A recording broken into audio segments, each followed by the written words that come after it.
हे प्रभु, क्या आप सच में मेरे साथ रहेंगे हर जन्म में?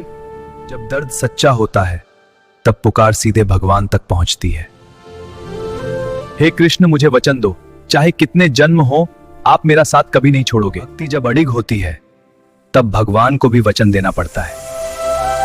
हे प्रभु, आपकी सेवा ही मेरा जीवन है। पहले जन्म में उसने पूरी निष्ठा से भगवान की सेवा की। डरो मत भक्त, मैं तुम्हारे साथ हूँ।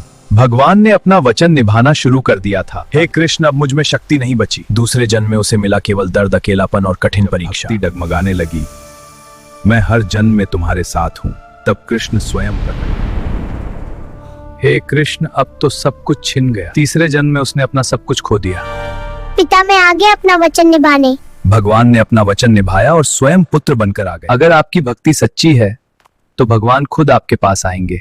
ऐसी ही सच्ची भक्ति और चमत्कारिक कहानियों के लिए चैनल को लाइक, शेयर और सब्सक्राइब जरूर।